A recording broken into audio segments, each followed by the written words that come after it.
Good morning, folks. Welcome back to the kitchen here at Mark Kelly Farm. We have a special treat for you today. Stick around. We'll show you how to make it.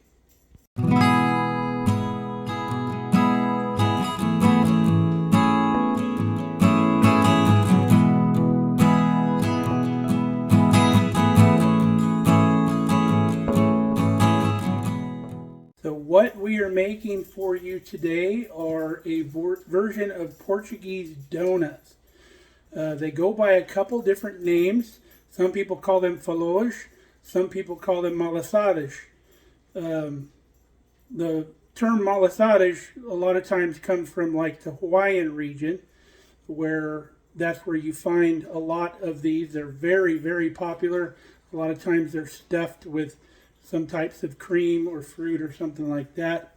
But growing up, we always heard them known as Filhos. Now I've noticed the Malasadas, they're kind of in a ball shaped, kind of like a big donut hole type thing, whereas the Filhos has always been kind of a flat donut with kind of a thin center. So we're going to make those today. They're not hard to make, and I've scaled the recipe way down so it doesn't make a huge batch. Like most recipes will make like 12 dozen of these things. So this is a lot smaller batch and much easier to make and deal with. And if you've been following this channel long enough, you know I'm a huge history buff. We went to Hawaii some years ago with our friends Doug and Christy from out in California. We went to Maui. And I talked my buddy Doug into going to the Sugar Museum, which is probably not someplace he would normally stop. But I always thought that Portuguese people kind of migrated to Hawaii along with all the other diverse crowd that there is in Hawaii from Japan and a lot of the Asian regions. I all thought they just kind of ended up there because of people out sailing around the world. But going to the Sugar Museum, I found out that many of the people that aren't native to the islands were brought there to work in groups on the sugar plantations by C&H Sugar. Now, they would go get a whole bunch, like boatloads of people from other countries, bring them to Hawaii on contract. They weren't slaves necessarily. They didn't make a lot of money, but they were guaranteed work, and you actually had to sign a contract where if you didn't work, you would end up in jail because you were there to work. But that's how all the different cultures got into Hawaii, is they were brought in as labor in the sugar cane fields. Also, what I didn't know was C&H Sugar stands for California and Hawaii Sugar. They would take a big boatload of sugar into the San Francisco Bay, back far up into the bay where C&H had a big factory, and they would refine the sugar there. But there's a really interesting process in the sugar making and all that, so I'm sure there's some documentaries on that on YouTube. I really recommend that. It's a really cool story. So without further ado, let's get this recipe started. Apologize if I jabber too much for you. So we're going to start out with 3 tablespoons of unsalted butter. We're going to melt that in the microwave 30 seconds at a time with a cover on it, because we don't want this butter to pop. It tends to pop and sputter in the microwave, and that's also why we're only doing it 30 seconds at a time. Now, to our melted butter now, we're going to add a 1.5 cups of cold milk, and that helps cool that butter down so when it hits the yeast mixture, it's not going to kill the yeast. We've got our milk and butter mixture set aside. So now we're going to get our yeast going. We're going to proof our yeast. Not something I normally do because I always make sure I check my date on my yeast and I keep it on the fridge. But this is a step for the recipe, so we're going to include it. So what we need to do now is we need a teaspoon of flour. And this is, of course, not all the flour we're going to use in this recipe. And a teaspoon of sugar. And then we want a 1.5 tablespoons of our yeast. There's a 1.5 tablespoons, which is 1.5 teaspoons. So to this, we're going to add a half a cup, after we stir it up, half a cup of lukewarm water. For our next ingredients, we've whipped out the KitchenAid mixer with the mixing bowl. If you don't have a stand mixer, don't worry about it. You can do this by hand with a spoon, whisk, whatever. You can mix the dough by hand. You don't have to have a mixer. So to the bowl, we've added 1/3 of a cup of just white granulated sugar, 2 eggs, the zest of half a lemon. If you don't care for the lemon in this recipe, you can omit it. You don't need it, but it adds a nice little flavor to it. And the secret is 1 teaspoon of good whiskey into the mix. It adds a flavor that really complements the dish, and I recommend using it. All right, we're going to put our mixer on high for about 2 minutes.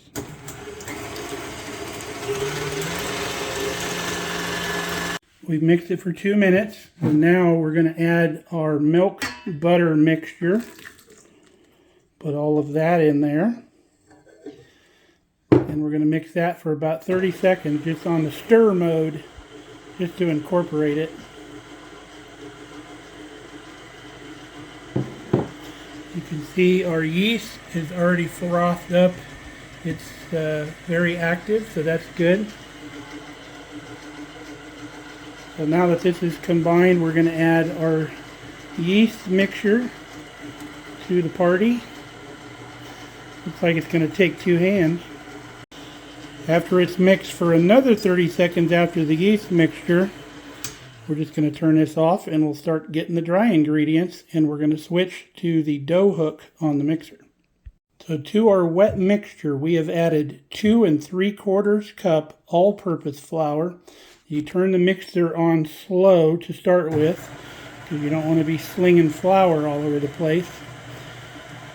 And once the dry flour is kind of incorporated, we can speed up a little bit. I usually knead the mixture on medium speed, and we're going to do that for about 5 minutes once this is combined.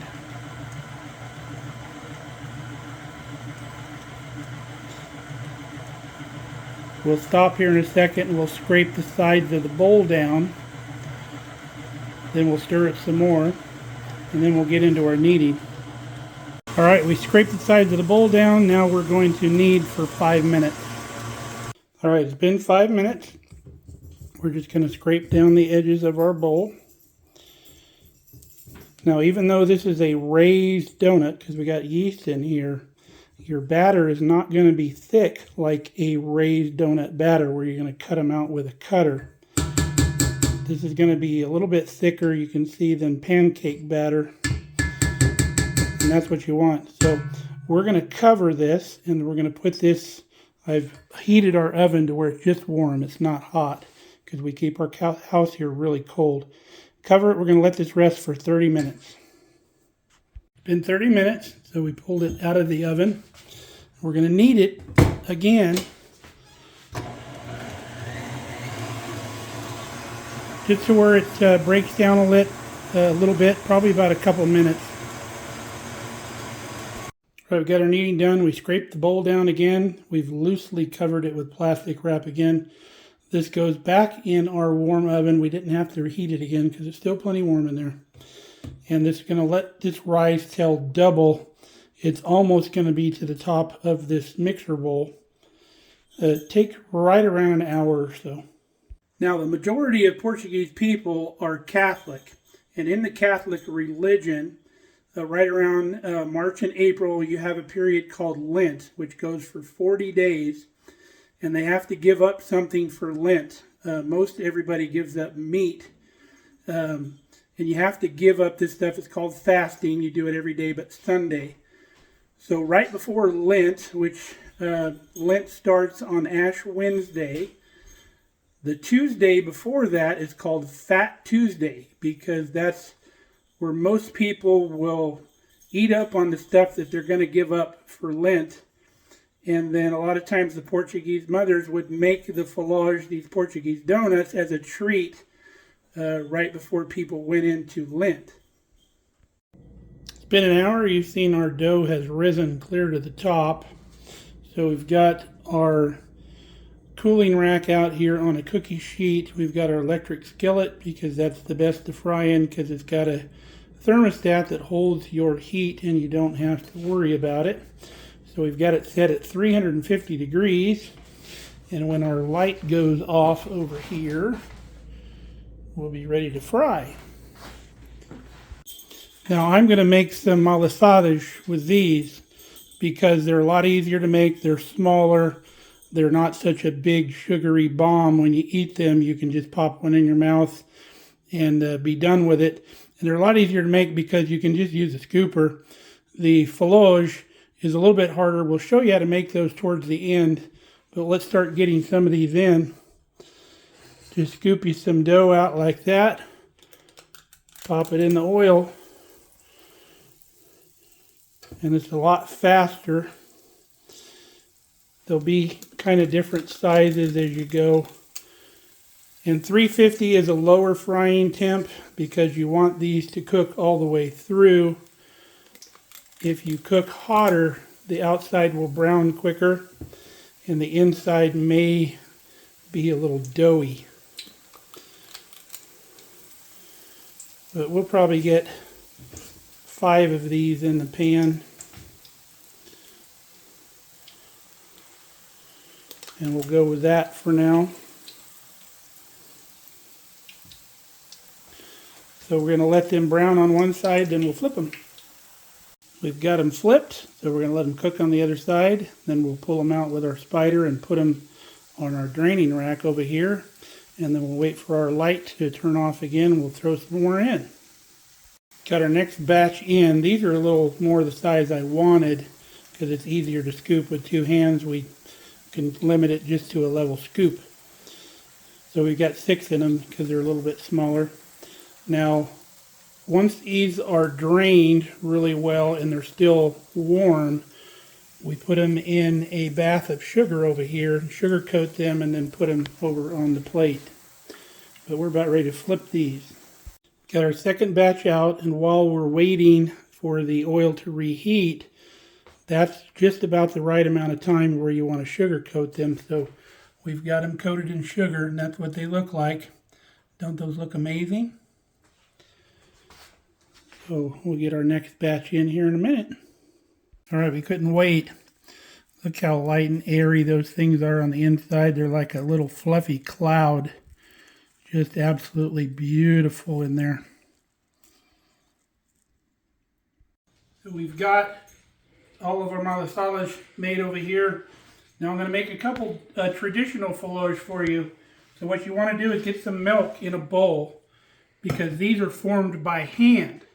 So you've got to get your hands wet so the dough doesn't stick to your fingers. And then you pinch a piece of dough out like this.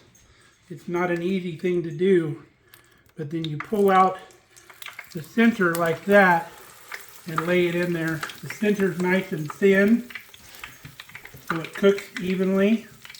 And this is more a traditional style filhos. It's harder to do, and I think that's why the malasadas became so popular because they're so much easier to make. But that's how you make traditional filhos. We'll see if we can get this last little bit out of here. Won't be a very big one, but just like that. That's what your traditional filhos looks like when it comes out. It'll be whiter and kind of had a thin spot in the middle like that. And you can make them as big as you want, but generally they're about the size of your hand. And here's our malasadas over here. You can call these whatever you want. You can call these filhos if you want. It doesn't really matter. It's the same thing. But if you feed somebody, traditional person, old school person, this and call it filhos, they're going to say, you don't know how to make filhos. This is how you make filhos over here. But just doesn't matter. So, hope you try these. They're fantastic. Now, like I told you, in Hawaii, a lot of time you'll find the malasadas, they'll have a filling inside. It's usually like a coconut cream type filling. And I'll give you that recipe right now in case you want to do that. Just put it in a piping bag with a metal tip.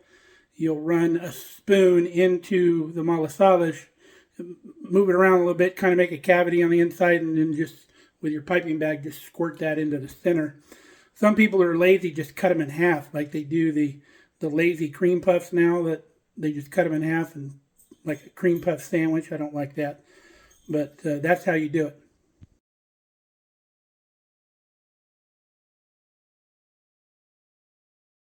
Now, if you're going to store or transport these, do not put them in a plastic bag because they'll get all soggy and nasty and not very good.